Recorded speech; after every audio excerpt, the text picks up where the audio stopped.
ನಟಿ ರಮ್ಯಾಗೆ ಅವಾಚ್ಯವಾಗಿ ಬೈದು ಅಶ್ಲೀಲ ಫೋಟೋ ಕಳಿಸಿದ್ದ ಕಾಮುಕರ ಬೇಟೆಗೆ ಪೊಲೀಸರು ಕೆಟ್ಟ ರೆಡಿ ಮಾಡಿದ್ದಾರೆ. ಕಿರಾತಕರ ಜಾಡು ಹಿಡಿದು ಹೊರಟಿರೋ ಕಾಕಿಗೆ ಮತ್ತಷ್ಟು ಸುಳಿವು ಸಿಕ್ಕಿದೆ. ಆರೋಪಿಗಳಿಗೆ ಜಿಲ್ಲಾದ್ಯಂತ ಕಾಕಿ ತಲಾಶ್ ಮಾಡ್ತಿದ್ದಾರೆ.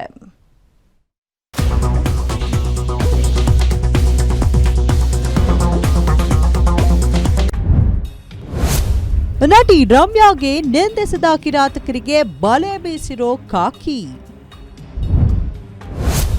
ಕೇಸ್ನ ತನಿಖೆ ಚುರುಕುಗೊಳಿಸಿದ ಸೈಬರ್ ಪೊಲೀಸರು.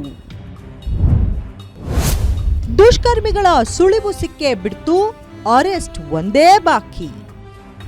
ಸ್ಯಾಂಡಲ್ವುಡ್ ನಟಿ ರಮ್ಯಾಗೆ ಅಶ್ಲೀಲ ಮೆಸೇಜ್ ಮಾಡ್ತಿದ್ದ ಆರೋಪಿಗಳ ಬೇಟೆಗೆ ಸಿದ್ಧತೆ ನಡೆದಿದೆ.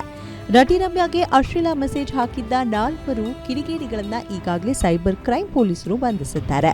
ಈಗಾಗಲೇ ಓಬಣ್ಣ, ಗಂಗಾಧರ್, ರಾಜೇಶ್, ಭುವನ್ ಎಂಬ ಆರೋಪಿಗಳನ್ನ ಬಂಧಿಸಿದ್ದಾರೆ.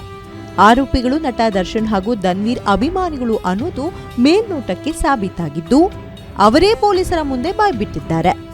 ಇದು ಸೋಷಿಯಲ್ ಮೀಡಿಯಾದಲ್ಲಿ ಅಶ್ಲೀಲ ಪದ ಬಳಕೆ ಕೇಸ್ನ ತನಿಖೆ ಮತ್ತಷ್ಟು ಚುರುಕುಗೊಳಿಸಿ ಪೊಲೀಸರು ಮಾಹಿತಿ ಕಲೆ ಹಾಕಿದ್ದಾರೆ. ಅಲ್ಲದೆ ಈವರೆಗೆ ಒಟ್ಟು 48 ಮಂದಿಯ IP ಅಡ್ರೆಸ್ ಪತ್ತೆ ಮಾಡಿರುವ ಸಿಸಿಬಿ ಟೀಮ್ 48ರಲ್ಲಿ 15 ಮಂದಿಯನ್ನ ಗುರುತಿಸಿದ್ದಾರೆ. ಸದ್ಯ ತುಂಬಾ ಅಶ್ಲೀಲವಾಗಿ ಕೆಟ್ಟದಾಗಿ ಕಾಮೆಂಟ್ ಮಾಡಿದವರಿಗೆ ಪೊಲೀಸರು ಬಿಸಿ ಮುಟ್ಟಿಸುತ್ತಿದ್ದಾರೆ. ಕಾಮೆಂಟ್ ಮಾಡಿದವರಲ್ಲಿ ಚಿಕ್ಕಮಗಳೂರು, ಚಿತ್ರದುರ್ಗ ಹಾಗೂ ಕೋಲಾರ ಭಾಗದವರೇ ಹೆಚ್ಚು ಅನ್ನೋದು ಗೊತ್ತಾಗ್ತಿದೆ. ಇನ್ನು ಸಾಮಾನ್ಯವಾಗಿ ಕಾಮೆಂಟ್ ಮಾಡಿದವರನ್ನ ಕರೆಸಿ ಪೊಲೀಸರು ಖಡಕ್ ಆಗಿ ವಾರ್ನ್ ಮಾಡಿದ್ದಾರೆ. ಅಲ್ಲದೆ ಉಳಿದ ಕೆಲವರು IP ಅಡ್ರೆಸ್ ಬ್ಲಾಕ್ ಮಾಡಿ ಮನೆ ಬಿಟ್ಟು ಪರಾರಿಯಾಗಿದ್ದಾರಂತೆ. ಇನ್ನು ನಾರ್ಮಲ್ ಆಗಿ ಕಾಮೆಂಟ್ ಮಾಡಿದ ಕೆಲವರು ಅರಿವಿಲ್ಲದೆ ಮೆಸೇಜ್ ಮಾಡಿರುವ ಬಗ್ಗೆ ಕ್ಷಮೆ ಕೇಳಿದ್ರಿಂದ ವಾರ್ನ್ ಮಾಡಲಾಗಿದೆ.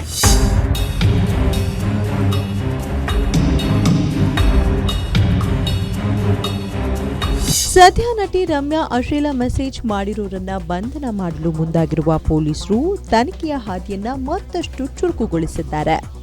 ಅಲ್ಲದೆ ಕೆಲವರು ಅಶ್ಲೀಲವಾಗಿ ಖಾಸಗಿ ಫೋಟೋ ಕಳಿಸಿರುವುದಾಗಿ ಮಾಹಿತಿ ಇದ್ದು, ಅಂತವರನ್ನ ಬಂಧಿಸೋಕೆ ಟೀಮ್ ರೆಡಿಯಾಗಿದ್ದು ಜಿಲ್ಲಾದ್ಯಂತ ಸರ್ಚ್ ಮಾಡ್ತಿದ್ದಾರೆ. Ajay Gowda, crime bureau, guarantee news, Bengaluru.